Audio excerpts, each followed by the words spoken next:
Bonjour, alors je vous montre comment faire un sondage de planification pour trouver un moment commun avec différentes personnes lorsqu'on veut faire une rencontre, par exemple.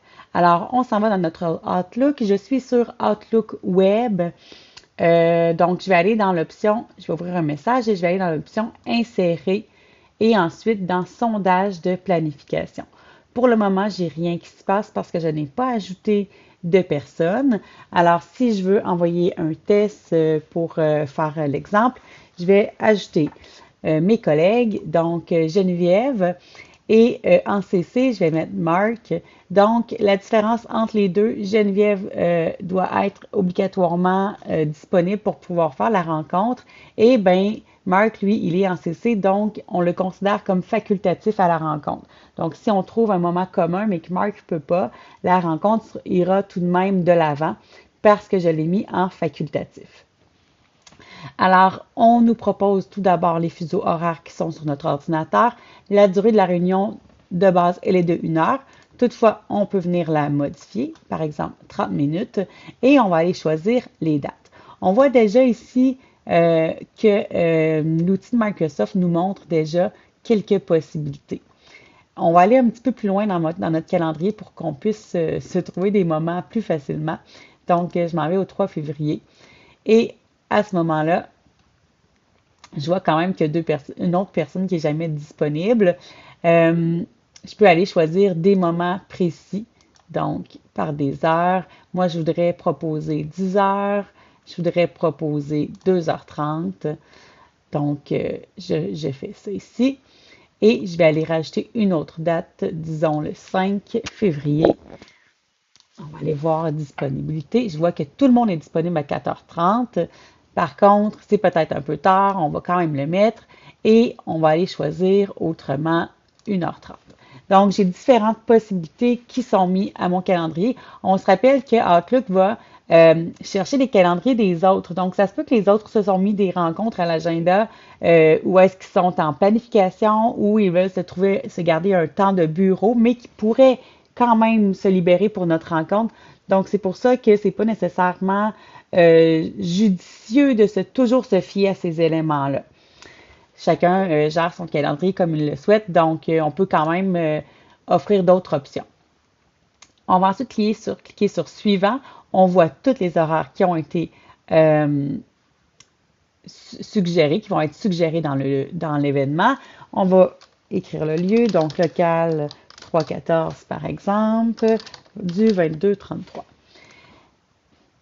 Ça va être une rencontre en réel, donc en présentiel, je vais décocher Réunion Teams et j'ai d'autres paramètres de sondage ici.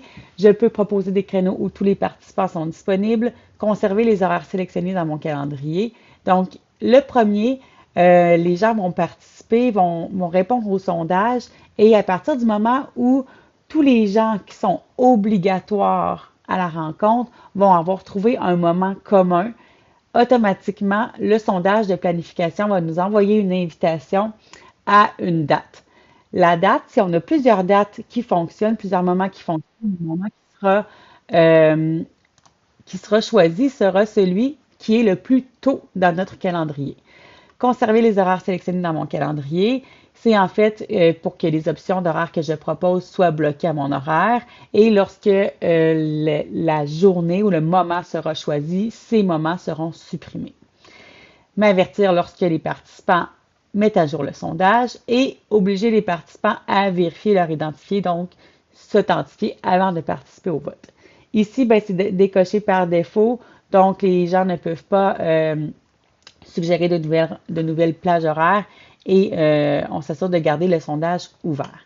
Alors, je clique sur Créer un sondage et automatiquement, vous allez voir qu'il y a ici une petite mise en page là, qui se fait automatiquement. Les gens vont recevoir ça pour aller voter. Donc, on peut ajouter un message.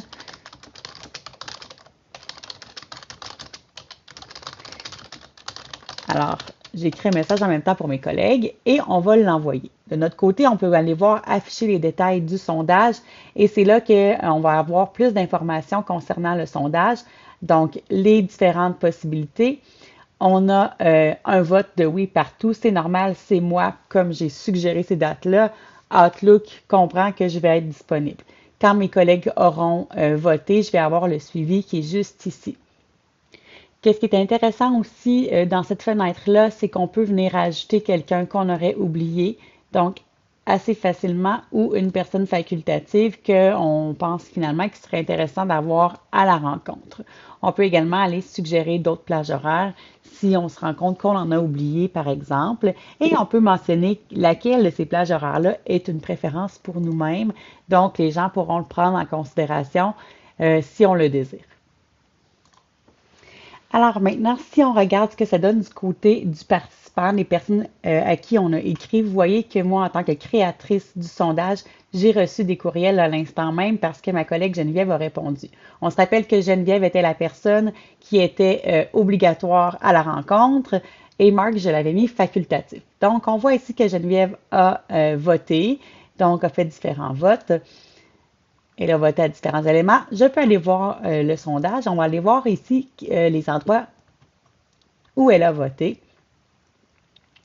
Donc, on voit ici qu'elle n'était pas disponible le 3 février et elle a mis une préférence le 5 février, par exemple. Le sondage est grisé parce que tout est réglé. On a trouvé un moment parce que Marc était facultatif. Donc, on ne le prend pas en considération pour le choix de la date. S'il est disponible, ben ça sera tant mieux. Donc, si je retourne dans mes courriels, on voit automatiquement que le moment de la rencontre a été mis au 5 février à 13 heures. Pourquoi le 5 février à 13 heures? C'est parce qu'on voyait que Geneviève avait mis ce moment-là comme préférence. Et moi aussi. Donc, Outlook a fonctionné de cette façon-là pour aller chercher le moment idéal. Donc, automatiquement, cette rencontre-là s'est mise dans mon agenda. Donc, on le retrouve juste ici. Alors, il s'est mis automatiquement dans mon agenda et je vois que les autres moments ne se sont pas placés, ils se sont supprimés parce que nous n'avons plus besoin de les garder à mon calendrier comme provisoire. Alors, vraiment, c'est un excellent outil à l'intérieur même de l'outil Microsoft qui nous permet de sonder facilement les personnes avec qui on veut aller en réunion. Et les options sont très intéressantes au niveau de la préférence, au niveau des participants facultatifs ou non. Alors, c'est un outil que je vous suggère.